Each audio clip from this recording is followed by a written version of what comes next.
Good morning, all of you. आपण आतापर्यंत मागणी आणि पुरवठा ह्या संकल्पना समजून घेतलेल्या आहेत. मागणी म्हणजे काय, मागणीचा नियम, मागणी फलन, पुरवठा, पुरवठ्याचा नियम, पुरवठा फलन या गोष्टी समजून घेतल्यानंतर आपल्याला एक गोष्ट लक्षात आली की वस्तूची किंमत आणि वस्तूची मागणी यांच्यामध्ये जो व्यस्त संबंध असतो त्या व्यस्त संबंधाचं विश्लेषण मागणीच्या नियमामध्ये, लॉ ऑफ डिमांड मध्ये डॉक्टर मार्शल यांनी केलेलं आहे. परंतु मागणीच्या नियमामध्ये वस्तूची किंमत वाढली तर वस्तूची मागणी कमी होते, एवढंच या ठिकाणी सांगितलेलं आहे. परंतु वस्तूची किंमत 5% वाढल्यास मागणी किती टक्क्याने कमी होईल हे त्यांनी सांगितलेलं नाही. म्हणजे मागणीच्या नियमामध्ये वस्तूची किंमत आणि वस्तूची मागणी यांच्यामधल्या व्यस्त संबंधाचे संख्यात्मक विश्लेषण केलेले आहे, गुणात्मक विश्लेषण त्यांनी केलेलं नाही. डॉक्टर मार्शल यांच्या लक्षात आल्यानंतर डॉक्टर मार्शल यांनीच मागणीच्या नियमानंतर विकसित केलेली एक संकल्पना म्हणजेच वस्तूची किंमत आणि वस्तूची मागणी यांच्यामधल्या संख्यात्मक विश्लेषणासोबतच गुणात्मक विश्लेषण करणं देखील गरजेचं आहे. ते लक्षात आल्यानंतर त्यांनी डॉक्टर मार्शल यांनी विकसित केलेली संकल्पना म्हणजेच काय, पीपीटी दिसायली की तुम्हाला? हो सर. मागणीच्या नियमामधल्या संख्यात्मक विश्लेषणानंतर वस्तूची मागणी आणि वस्तूची किंमत यांच्यामधल्या गुणात्मक विश्लेषणासाठी डॉक्टर मार्शल यांनी विकसित केलेली संकल्पना म्हणजे काय, इलॅस्टिसिटी ऑफ डिमांड, मागणीची लवचिकता आणि त्याचं मोजमाप, ही संकल्पना आपल्याला आज समजून घ्यायची आहे. Elasticity of demand and it's measurement. त्यामध्ये आपल्याला कन्सेप्ट, संकल्पना, price elasticity of demand, income elasticity of demand, cross आणि सबट्यूट किंवा सबट्युशन म्हणजे याला काय म्हणतात, किंमत, उत्पन्न, तिरकस आणि पर्यायता. तर ठीक आहे, आपण एक संकल्पना बघू. ओके, मागणीची लवचिकता ही संकल्पना कुणी विकसित केली? Doctor Alfred Marshall. तुम्हाला 1 मार्काला विचारल्या जाऊ शकतं, मागणीची लवचिकता ही संकल्पना कोणी मांडली? तर डॉक्टर अल्फ्रेड मार्शल यांनी मांडलेली आहे. आर्थिक सिद्धांतामध्ये लवचिकतेची संकल्पना सर्वप्रथम डॉक्टर अल्फ्रेड मार्शल यांनी मांडली आहे. मागणीच्या नियमानुसार वस्तूची किंमत आणि वस्तूची मागणी यांच्यामध्ये व्यस्त संबंध असतो. मागणीचा नियम किंमत, वस्तूची किंमत आणि वस्तूची मागणी या 2 चलातील व्यस्त संबंधाचे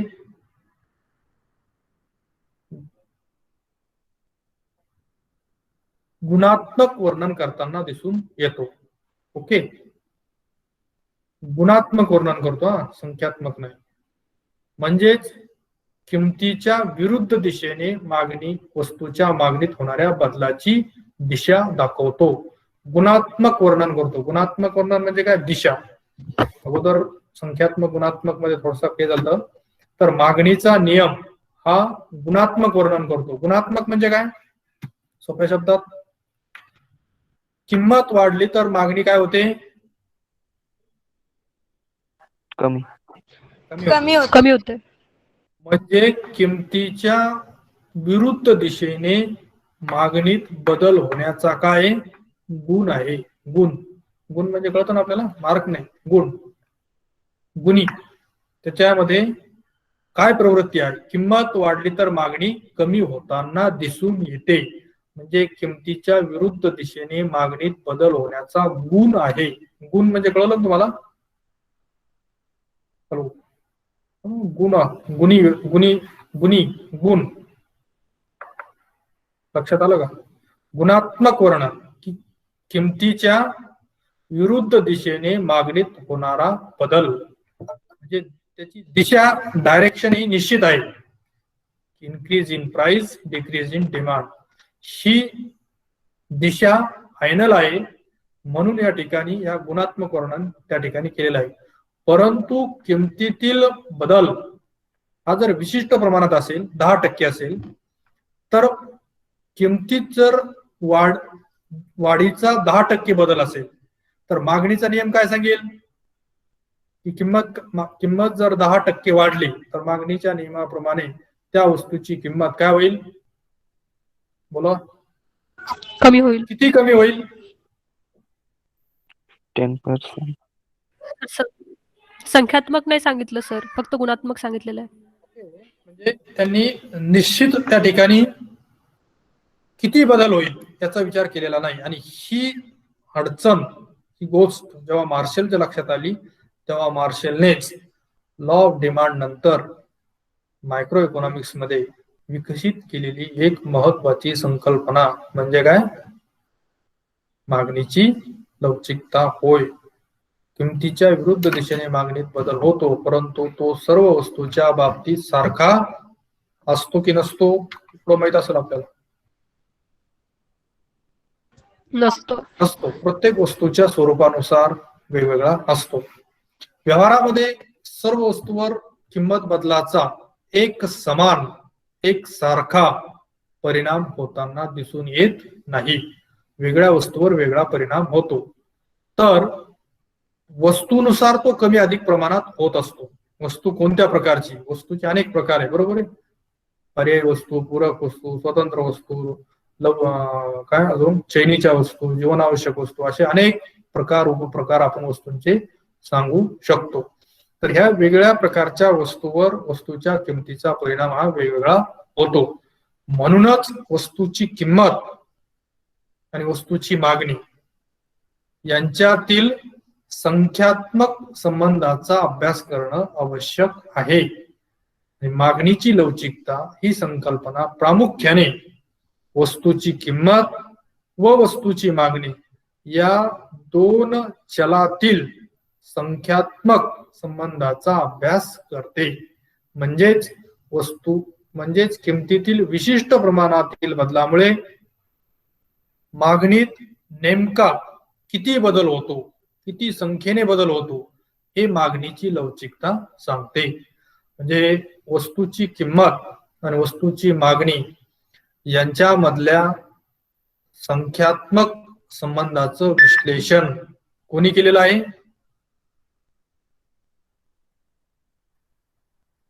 अल्फ्रेड मार्शल. संकल्पनेच्या आधारे elasticity of demand. Elasticity of demand. बरोबर आहे. वस्तूची किंमत आणि वस्तूची मागणी यांच्यामधल्या गुणात्मक संबंधाचं विश्लेषण कोणी केलेलं आहे? कशाच्या आधारे? गुणात्मक विश्लेषण. सर डॉक्टर अल्फ्रेड मार्शल हेच केले आहे. कोणत्या संकल्पनेच्या? लॉ ऑफ डिमांड मध्ये. म्हणजे मागणीच्या नियमाची, मागणीचा नियम आपण असं सांगू शकतो का की वस्तूची किंमत आणि वस्तूची मागणी यांच्यामधल्या गुणात्मक विश्लेषण म्हणजे मागणीचा नियम होय. गुणात्मक विश्लेषण आणि संख्यात्मक विश्लेषण म्हणजे मागणीची लवचिकता होय. ओके. तर मागणीची लवचिकता ही संकल्पना आपण समजून घेऊ. मागणीची लवचिकता म्हणजे काय सांगता येईल मग? बोला. आपल्या लक्षात आलेलं आहे की मागणीचा नियम बघितला आपण, मागणीची लवचिकता.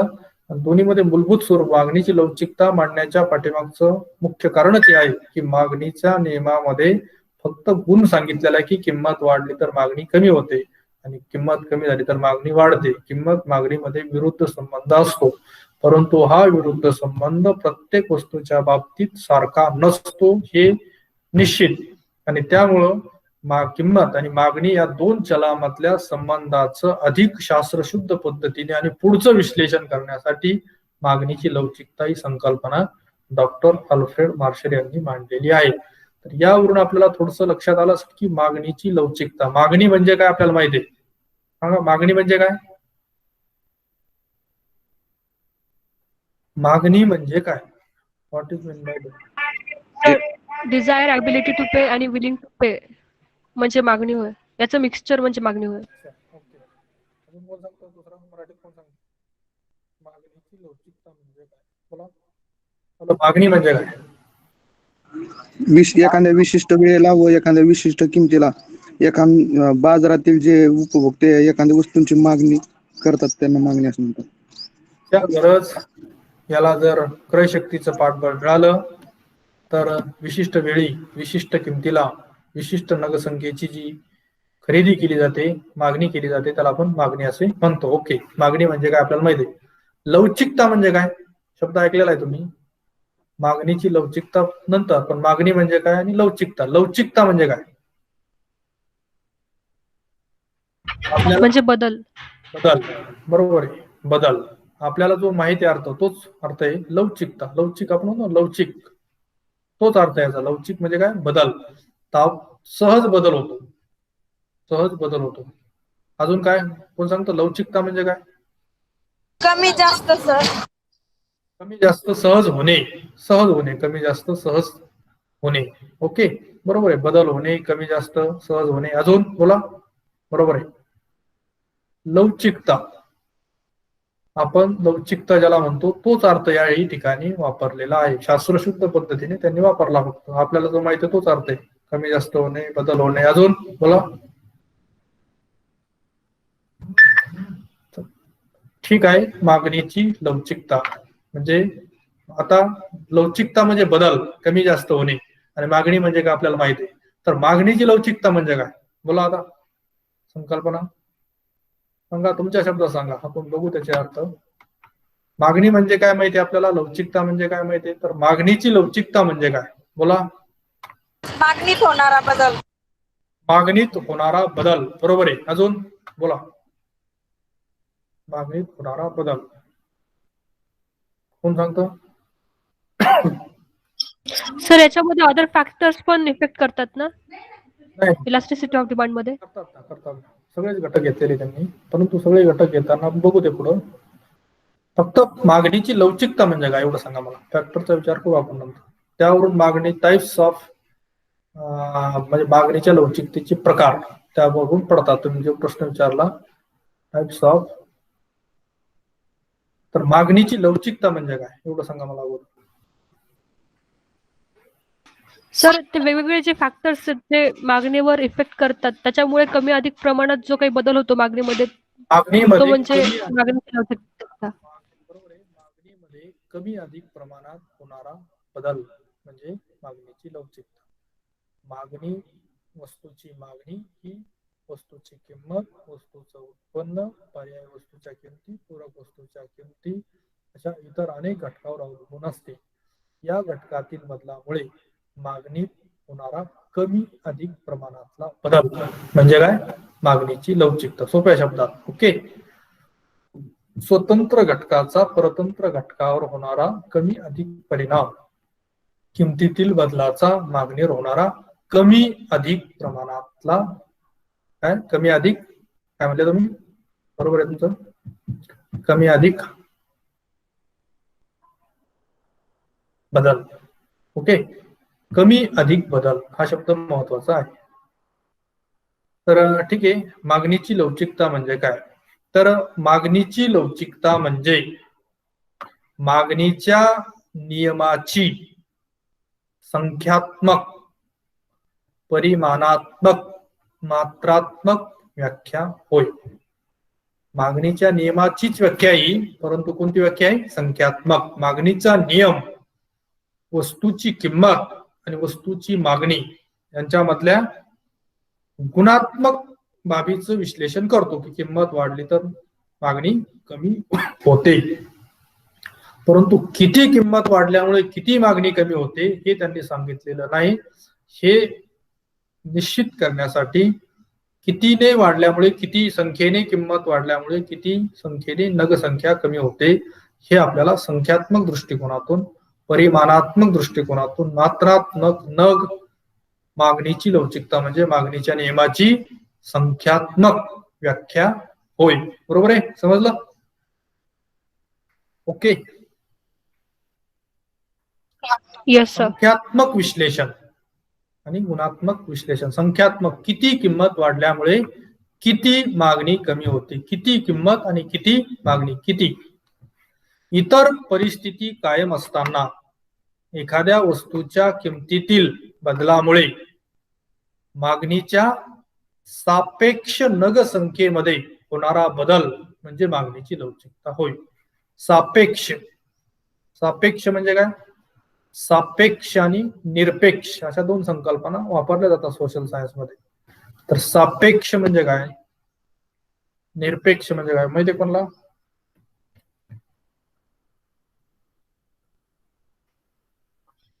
सर सापेक्ष म्हणजे रिलेटिव्ह का? रिलेटिव्ह, तुलना. बरोबर आहे. निरपेक्ष म्हणजे काय? सरळ सरळ केवळ स्वरूपाचा फरक. आणि हा तुलनात्मक फरक सोप्या शब्दात. सापेक्ष म्हणजे तुलना आणि निरपेक्ष म्हणजे काय? सरळ सरळ केवळ फरक आणि तुलना. बरोबर आहे.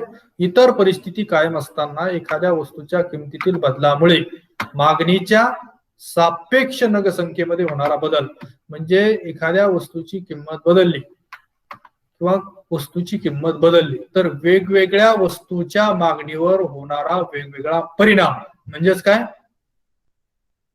मागणीची लवचिकता होय. किंवा एकाच वस्तूवर सुद्धा वेगळा परिणाम होऊ शकतो. ओके. पेन आहे, पेन आपल्याला एक पेन लागतो. तो पेन आपला 10 रुपयाचा आहे. 10 रुपयाचा पेन असताना आपण 2 पेन वापरतो. एक बंद पडला की दुसरा वापरायला. सर्वसाधारणपणे आपण समजा 2 पेन वापरतो. तर अशा वेळेस जर 10 रुपयाचा पेन 100 रुपयाला झाला तर आपण काय करू? पेन ही थोडीशी आवश्यक वस्तू वाटते तुम्हाला, त्याच्यामुळे थोडीशी वेगळी वस्तू घेऊ आपण. कोणती वस्तू आहे आता? किराणा आहे, किराणा सामान. तुम्ही दर महिन्याला तुमच्या कुटुंबासाठी 5,000 रुपयाचा किराणा सामान भरता. किराण्याचे भाव वाढले, दुप्पट झाले, तर 5,000चा किराणा जर घ्यायचा असेल तर किती लागेल? मग 10,000 रुपये लागेल. ओके, आवाज येतोय ना? हो सर. Yes sir. किराणा 5,000चा तुम्ही महिन्याला खरेदी करता. किराणाचे भाव वाढले, किराणा 5,000वरून 10,000 रुपये झाला, तर ते कुटुंब किती हजाराचा किराणा घेईल? त्याला लागणाऱ्या सगळ्या वस्तू एकत्र केल्या आपण सगळ्या. किराणा, किराणा म्हणजे काय माहिती कळतं तुम्हाला? किराणा शब्द कळाला का? हो सर. Okay okay. किराणा, किराणा सामान आपलं घरात किचन मध्ये लागणारं सामान. तर असा किराणा आपण 5,000चा एक कुटुंब खरेदी करतं दर महिन्याला. किराण्याचे भाव दुप्पट झाले, तर जेवढा किराणा त्याला लागतो तेवढा किराणा खरेदी करण्यासाठी त्याला किती द्यावं लागतील? आता 10,000 रुपये द्यावे लागतील. तर ते कुटुंब किती हजाराचा किराणा खरेदी करेल? सर्वसाधारणपणे आपल्याला काही मोजायचं नाही, पण एक अंदाज असतो ना आपला. 10,000चं घेईल का? नाही सर. गरजा कमी करेल, मॅक्झिमम 7 पर्यंत घेईल. बरोबर. काही गरजा आपण कमी करू, 7,000 पर्यंत किराणा घेईल. पुन्हा पुढच्या महिन्यात दुप्पट किंमत झाली, ती झाली 10 वरून आता 20 झाली, तर त्याच्या पुढच्या महिन्यात तो किती हजाराचा किराणा घेईल? सर किमान 15 तरी करावंच लागतं त्याला खर्च. ठीक आहे. सुरुवातीला त्याने किती हजार कमी केले? 7 सांगितलं तुम्ही. 3,000 रुपये कमी केले. 3,000. ओके, 3 कमी केले. 3,000 रुपयाचा किराणा कमी केला. नंतर दुसऱ्या वेळेस त्यांनी किती कमी केला? 3 पेक्षा जास्त करेल का कमी करेल? फरक जास्त करेल. 3 पेक्षा जास्त करेल. जास्त करेल, बरोबर. पुन्हा वाढली की पुन्हा जास्त, पुन्हा जास्त. म्हणजे एका वस्तूच्या खरेदीत सुद्धा किमतीतील बदलामुळे सापेक्ष अंतर पडू शकतं. एवढंच मला या ठिकाणी सांगायचं आहे. म्हणजे इतर परिस्थिती कायम असताना एखाद्या वस्तूच्या किमतीतील बदलामुळे मागणीच्या सापेक्ष नग संख्येमध्ये होणारा बदल म्हणजे मागणीची लवचिकता होय. हे घेतलं आपण किराणा उदाहरण. आपण दुसरं उदाहरण घेऊ शकतो. पेन. पेनाच्या बाबतीत वेगळं असेल. पेनाच्या बाबतीत वेगळा. समजा पेन आपण तेच उदाहरण घेतलं, आता 5 रुपयाचा पेन आहे, आपण 2 पेन वापरतो. आता पेन झाला 5चा 10 रुपयाला, तर आपण काय करू? 2 पेन घेऊ. शिल्लक पैसे पेन गरजेचं आहे, बरोबर आहे. पुन्हा 10 वरून पेन 20 रुपयाला झाला, मग आता बोला.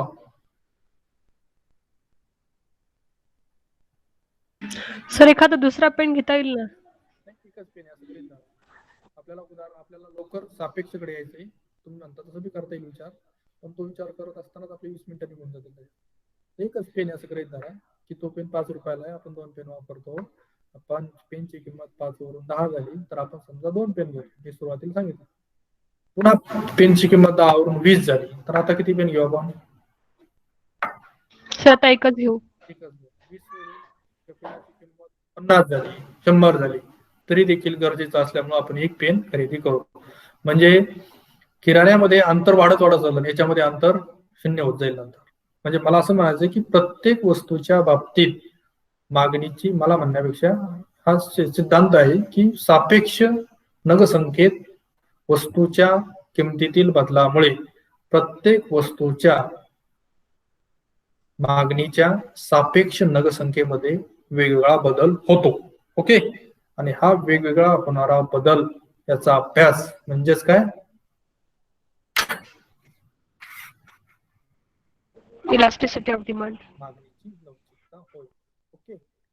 किमतीतील बदलाचे प्रमाण आणि त्यामुळे मागणीत होणाऱ्या बदलाचे प्रमाण यांचा तुलनात्मक अभ्यास, सापेक्ष अभ्यास म्हणजेच काय?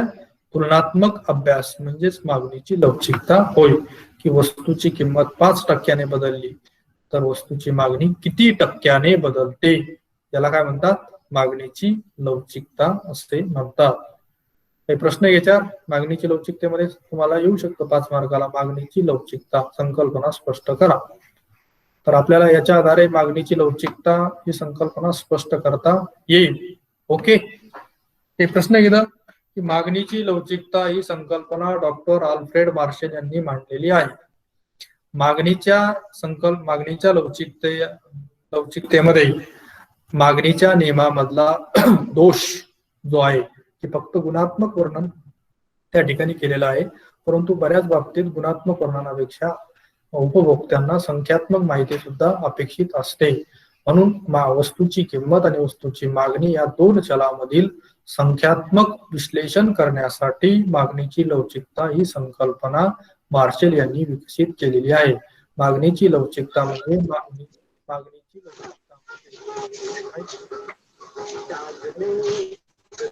बंद करा, कोणा चालू आहे? मागणीची लवचिकता म्हणजे मागणीच्या नियमाची संख्यात्मक, परिमाणात्मक किंवा मात्रात्मक व्याख्या होय.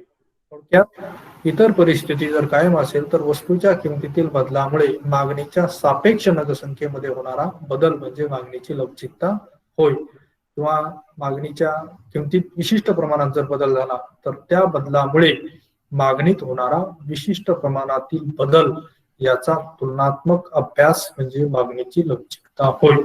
असं परीक्षेत लिहायचं, एवढंच 10 ओळी. ओके. काही प्रश्न आहे कोणाचा? मागणीची लवचिकता. आवाज येतोय माझा? यस सर येतोय. सर पहिली स्लाइड दाखवा ना प्लीज.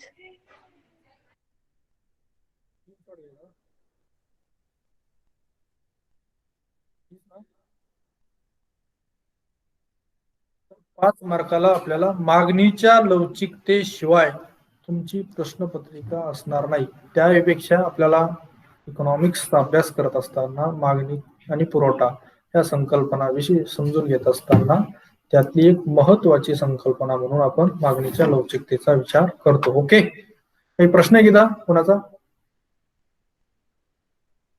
आवाज येतो का? हो सर येतोय. सर मला पहिली स्लाइड पाहिजे होती, ती कॉन्सेप्ट वगैरे लिहिलेली. हो हीच. सिलेबस मधून लिहिला आपण. सिलेबस आहे ना, आपण तुमच्या याच्यावर सिलेबस टाकलेला आम्ही तुमच्या क्लासरूमवर. तर क्लासरूमवर जर सिलेबस बघितला तर तुम्हाला लक्षात येईल elasticity of demand and it's measurement असं टॉपिक आहे. त्याच्यामध्ये price elasticity, income elasticity, cross elasticity, substitution, elasticity of demand, अशा सगळ्या संकल्पना आहेत. त्यानंतर इलॅस्टिसिटी ऑफ सप्लाय, असं हा सिलेबसचा भाग आहे. एक सहज आपल्या लक्षात राहावं आपल्याला इथं नेमकं परीक्षेत इथं काय काय सिलेबस मध्ये म्हणून मी मांडलेलं आहे. ओके, तर आपल्याला तुम्हाला मागणीच्या लवचिकतेचे एवढे प्रकार आपल्याला सिलेबस मध्ये आहे, हे सगळे प्रकार आपण बघणार आहोत. ओके, तर मागणीची संकल्पना आपल्याला समजली ना? ठीक आहे, मागणीच्या लवचिकतेची संकल्पना आपण अजून पुढं समजून घेत असताना त्याचं सूत्र आपल्याला समजून घेता येईल. मागणीची लवचिकता बरोबर मागणीतील बदलाचे सापेक्ष प्रमाण भागिले किमतीतील बदलाचे सापेक्ष प्रमाण. म्हणजे मागणीतील बदलाचे सापेक्ष प्रमाण म्हणजे काय? किमतीतील बदलाचे सापेक्ष प्रमाण म्हणजे काय? मागणीची लवचिकता बरोबर मागणीतील बदलाचे सापेक्ष प्रमाण भागिले किमतीतील बदलाचे सापेक्ष प्रमाण. आवाज येतोय ना? हॅलो, हो सर येतोय. तर मागणीतील बदलाचे सापेक्ष प्रमाण भागिले किमतीतील बदलाचे सापेक्ष प्रमाण म्हणजे मागणीची लवचिकता, हे झालं सूत्र. परंतु मागणीतील बदलाचे सापेक्ष प्रमाण म्हणजे काय? तर मागणीतील बदलाचे सापेक्ष प्रमाण म्हणजे काय? Delta x upon x. या ठिकाणी हे जे एक्स आहे, हे एक्स म्हणजे काय? मूळ मागणी. मूळ मागणी, किमतीतील बदलाच्या अगोदर असलेली मागणी. आणि किंमत बदलल्यामुळे, किंमत वाढली किंवा कमी झाल्यामुळे मागणी काय होईल? बदलेल. तर मूळ मागणीत झालेला बदल म्हणजे delta x. Okay, delta x आपण सर चेंजिंग पण म्हणू शकतो ना? बदल, डेल्टा किंवा बदल. तेव्हा मूळ मागणी, मराठीत मूळ मागणी आणि मागणीतील बदल. मागणीतील बदल भागिले मागणी, मूळ मागणी किंवा मागणी, मूळ मागणी आणि मागणीतील बदल याचं गुणोत्तर म्हणजे मागणीतील बदलाचे सापेक्ष प्रमाण. सापेक्ष प्रमाण म्हणजे काय? Delta x upon x.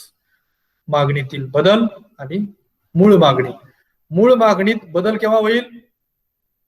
जेव्हा किमतीत बदल होईल. किंमत वाढेल किंवा कमी होईल, त्याच्या विरुद्ध दिशेने मागणीत बदल होईल. तर जो काय बदल होईल तो बदल आणि मूळ मागणी.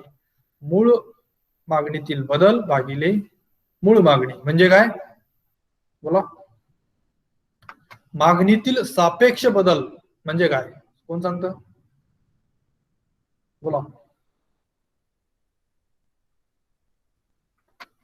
मागणीची लवचिकता बरोबर मागणीतील सापेक्ष बदलाचे प्रमाण भागिले किमतीतील सापेक्ष बदलाचे प्रमाण, हे सूत्र आहे.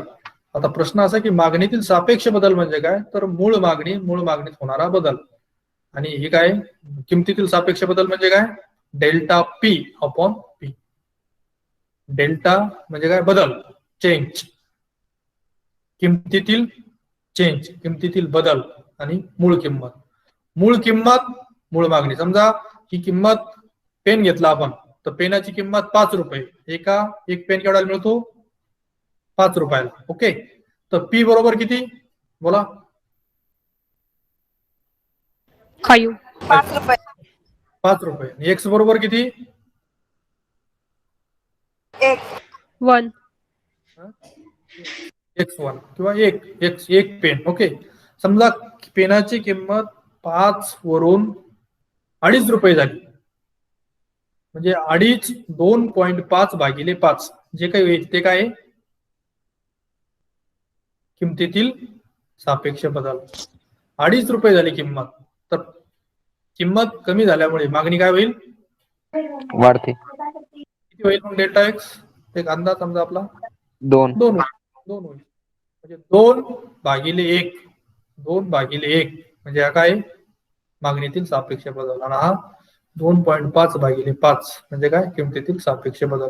मागणीची लवचिकता म्हणजे काय? मागणीतील बदलाचे सापेक्ष प्रमाण भागिले किमतीतील बदलाचे सापेक्ष प्रमाण. ओके, ओके का? ओके म्हणे ना कोणीच पुढून. हो sir. Yes sir. Yes. Okay, thank you. Okay, समजलं ना काय? आज प्रश्न किमतीतील सापेक्ष बदल आणि मागणीतील सापेक्ष बदल हे समजलं पाहिजे. समजून जातं, काय अडचण नाही. मागणीतील बदल भागिले मूळ मागणी आणि किमतीतील बदल भागिले मूळ किंमत जे काय असेल. आपण उदाहरण घेऊ शकतो. प्राइस इलॅस्टिसिटी ऑफ प्राइस म्हणजे पी म्हणजे मागणी, काय लवचिकता, इथं मागणीची लवचिकता. इथं डेल्टा एक्स म्हणजे, बोला डेल्टा एक्स म्हणजे काय? सर मागणीची बदल, मागणीतला बदल, आणि एक्स हा मूळ संख्या. मागणीतील बदल. आणि हे एक्स म्हणजे काय खाल्लं? दुसरं सांगा कोणी, प्रत्येकाने सांगायचं. बोला. सिंगल मागणी. एक्स म्हणजे मागणी, मूळ मागणी म्हणायचं त्याला, मूळ अगोदरची मागणी. डेल्टा पी म्हणजे काय? बोला.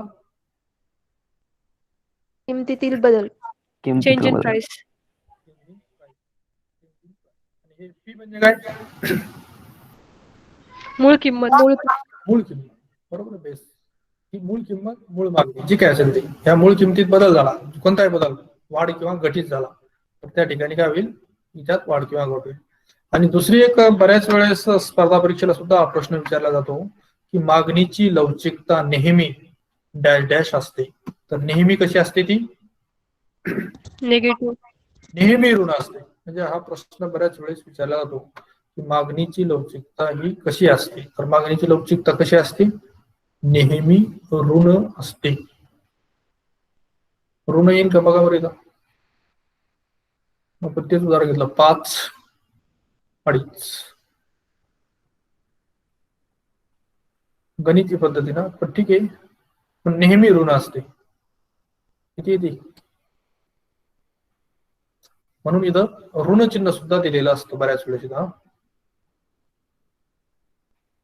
निगेटिव्ह, पण निगेटिव्ह चिन्ह जर दिलं तर त्याचा थोडासा वेगळा अर्थ होतो. म्हणून आपण फक्त नेहमी ऋण असते एवढंच या ठिकाणी म्हटलेलं आहे. नेहमी ऋण कशी असते हे आपल्याला मागणीच्या लवचिकतेचे सगळे प्रकार समजून घेतल्यानंतर समजू शकते किंवा समजून घेण्याचा त्यावेळेस प्रयत्न तुम्ही करावा. पण नेहमी ऋण असते हे कन्फर्म. आणि ते कशी ऋण असते हा अभ्यास मागणीची लवचिकता संकल्पना शिकल्यानंतर, त्याचे प्रकार शिकल्यानंतर, त्याचं उपयोजन करताना ती नेहमी ऋण कशी असते हे पुढचा भाग आहे. परंतु इतकं डीप आपल्याला या ठिकाणी नाही. परंतु एवढंच या ठिकाणी लक्षात ठेवायचं की मागणीतील लवचिकता म्हणजे काय? मागणीतील सापेक्ष बदल भागिले किमतीतील बदल. आणि हा बदल नेहमी ऋण असतो. एवढं वाक्य जरी तुम्ही या ठिकाणी कायमस्वरूपी लक्षात ठेवलं तर ऋण काय आहे, ऋण कसे असते याचं उपयोजन, त्याची प्रॅक्टिकल या थिअरी नंतर आपण शिकू शकतो किंवा आपण करू शकतो.